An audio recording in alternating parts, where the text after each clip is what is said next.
नमस्कार, मैं हूं विनोद कुमार और आप देख रहे हैं बिहार पब्लिक न्यूज़। आज हमारे साथ हैं गायघाट विधानसभा क्षेत्र के प्रत्याशी जो निर्दलीय से इस बार खड़े हैं, गुलाम अहमद रजा जी। तो गुलाम अहमद रजा जी, सबसे पहले आपका बहुत बहुत स्वागत करता हूं। अच्छा सर, कई सारे प्रत्याशी यहां से खड़े हैं। अगर मैं बोलूं कि राजनीति में मजे हुए हैं, कई लोग ऐसे हैं।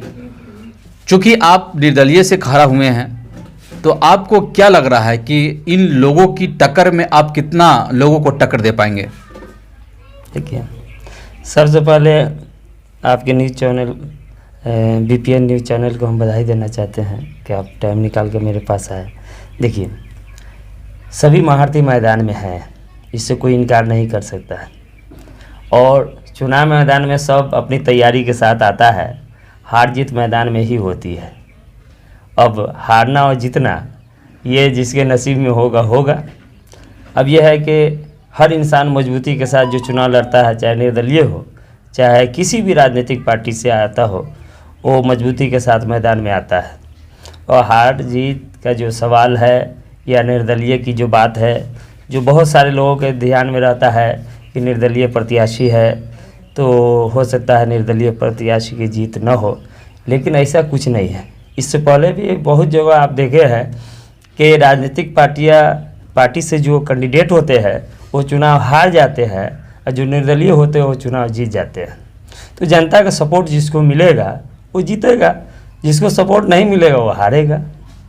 चूँकि क्या आप इस बार जो निर्दलीय आए हैं, तो क्या किसी पार्टी से टिकट की बात हुई? हाँ, या फिर दिया था कि नहीं? पार्टी से टिकट की बात हुई थी 2-3 पार्टी से, लेकिन पार्टी से टिकट न मिलने के कारण हम मैदान में आए हैं निर्दलीय। यही वजह है कि आप निर्दलीय इस बार खड़ा हो गया। अच्छा सर, ये बताइए, चूँकि यहाँ बहुत सारी समस्याएं हैं जी, और खासा देखा जाए तो यहाँ के वर्तमान विधायक से जो नाराज़गी लोगों को दिख रही है, या वो सड़क निर्माण को लेकर हो, पुल पुलिया के लेकर हो, तो आप जो कि आप इस बार उम्मीदवार में आए हैं, तो आप जनता के बीच क्या कुछ लेकर आने वाले हैं जो पब्लिक आपको ज़्यादा पसंद करे? देखिए, इससे पहले जो विधायक रहे हैं या वर्तमान में विधायक हैं श्री महेश्वर यादव जी, उनका क्रियाकलाप क्या रहा है, क्या काम किए हैं, वो आप क्षेत्र में दौरा कर रहे हैं, आपको भी दिख रहा है, हमें भी दिख रहा है, और जो गायघाट की जनता उसे भी दिख रहा है। बहुत सारी समस्या गायघाट विधानसभा क्षेत्र के अंदर है।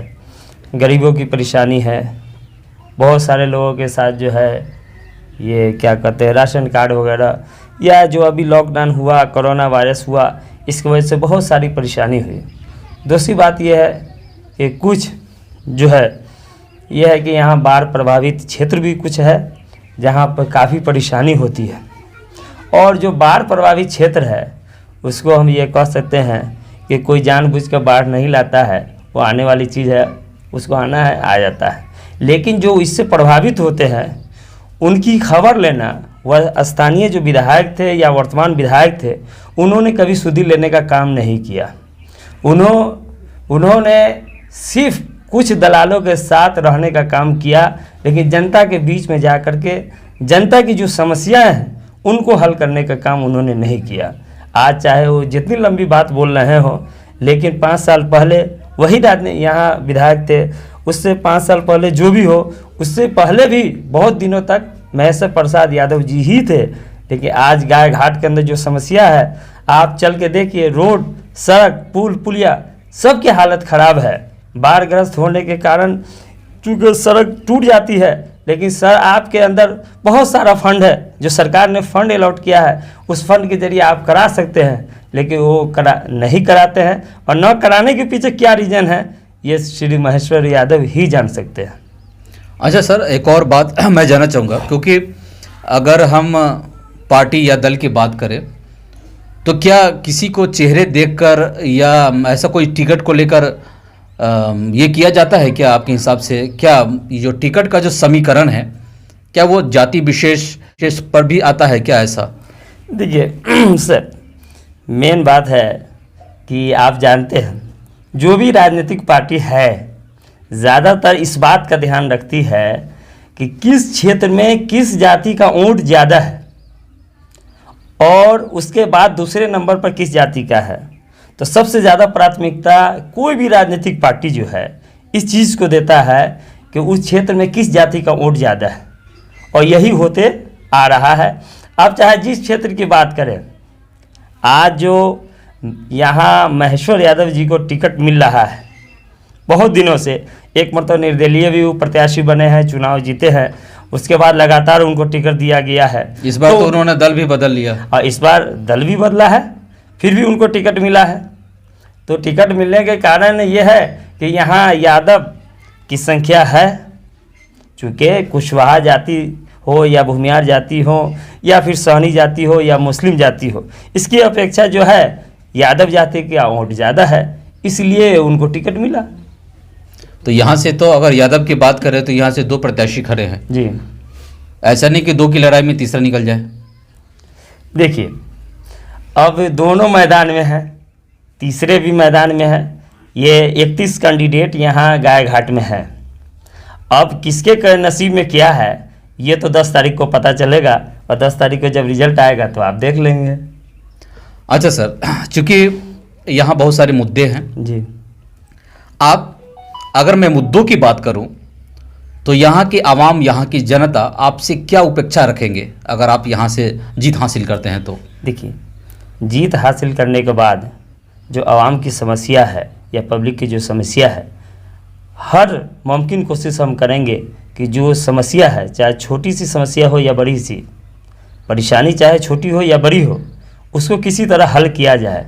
उनकी क्या समस्या है, क्या परेशानी है, क्या दिक्कत है, और जब जो सबसे नीचे स्तर की जो दिक्कत है गरीबों की, मजदूरों की, उस पर किसी विधायक की नज़र नहीं जाती है। और अगर उस पर नज़र डाली जाए तो सारी बात क्लियर हो जाएगी कि किसे किस चीज़ की ज़रूरत है और किसे किस चीज़ की ज़रूरत नहीं है। लेकिन ऐसा नहीं होता है।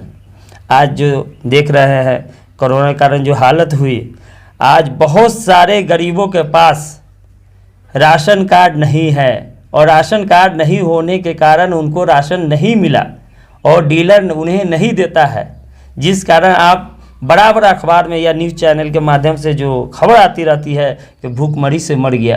ये कारण क्या है?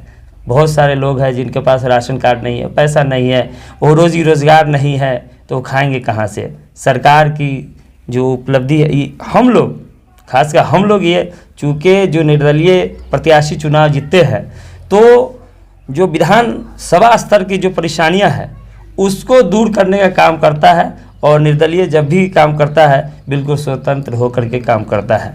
उसके ऊपर किसी भी पार्टी का कोई दबाव नहीं रहता है और न दबाव सहने का काम करता है। सर, चूँकि अभी जो लॉकडाउन हुआ, बाहर से ज़्यादातर मजदूर या वो पंजाब दिल्ली से अपने घर आ गए हैं।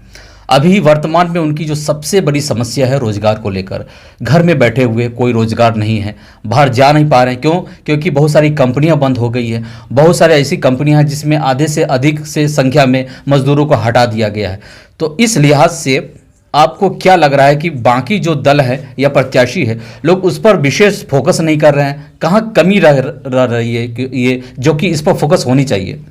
देखिए सब लोगों को इस पर नज़र जानी चाहिए कि कोरोना के कारण जो प्रभावित हुए तो उनको रोज़गार कैसे दिया जाए, उन्हें रोज़गार कैसे मुहैया हो। तो एक यह है कि बीच में सरकार ऐलान भी की कि इनको रोज़गार दिया जाए, लेकिन मेरे समझ से ये है, और हम अगर चुनाव जीतते हैं तो हम ये प्रयास करेंगे कि प्रखंड स्तर पर हो, पंचायत स्तर पर हो, लघु उद्योग लगाया जाए और उससे मजदूरों को रोज़गार दिया जाए या गरीबों को रोज़गार दिया जाए, ताकि वो अपने परिवार का भरण पोषण सही से कर सके।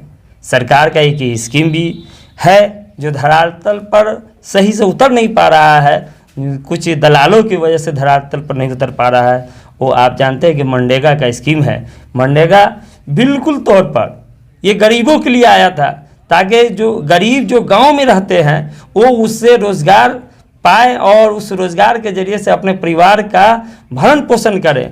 लेकिन इस मनरेगा को कुछ दलालों ने इसको रोज़गार या कहिए भ्रष्टाचार का अड्डा बना लिया, और सही रियल में जो गरीब लोग हैं उन्हें रोज़गार नहीं मिल पाता है, और जो गरीब नहीं है वो इसे नोच खसोट कर खाने का काम करते हैं। नहीं, कुल मिलाकर आप ये कहना चाह रहे हैं कि जिनके पैसे की या जिनको रोज़गार की ज़रूरत है उनको रोज़गार नहीं मिल रहा है, लेकिन बिचौलिया जो है वो अपना मानिए पॉकेट भरने में कोई कमी कसर नहीं छोड़ रहा है। कोई कमी कसर नहीं छोड़ रहा है। चलिए, ये अच्छी बात है, और ये लघु उद्योग जो है एक बिल्कुल मील का पत्थर साबित हो सकता है अगर यहाँ की या विधायक हो या यहाँ की आवाम अगर चाहती है, जो खासकर जो अगर बिहार गवर्नमेंट इस पर फोकस करती है, तो मैं समझता हूँ कि यहाँ जितने भी जो भी प्रत्याशी है या जो भी दल है और या यहाँ की आवाम जो है, इसको एक तरह का रोज़गार मिलेगा अपने परिवारों के साथ रहकर।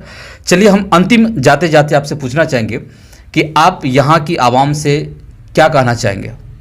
हम आवाम से यही कहना चाहेंगे कि आप बिल्कुल स्वतंत्र होकर के वोट करें, और आप वोट करेंगे जिस विश्वास से आप वोट करेंगे, यकीनन हम उस विश्वास पर खरा उतरेंगे, आपकी सेवा करेंगे। जी, बहुत बहुत शुक्रिया, आपने बहुत ही अच्छा जवाब दिया, और मैं समझता हूँ कि आपकी जो सोच है वो बिल्कुल हर प्रत्याशी की सोच होनी चाहिए, और ख़ासकर आम जनता की, आवाम की लोग दुख और तकलीफ़ को नहीं देख पाते हैं, और आपने इतना कुछ सोचा, बहुत बड़ी बात है। चलिए, हमारे चैनल में आने के लिए बहुत बहुत शुक्रिया, बहुत बहुत धन्यवाद। हमारे साथ थे अभी गायघाट विधानसभा क्षेत्र के प्रत्याशी जो निर्दलीय से इस बार खड़े हैं, यह है गुलाम अहमद रज़ा जी। तो आज के शख्सियत में इतना ही, मिलेंगे फिर से एक और शख्सियत के साथ, तब तक के लिए धन्यवाद।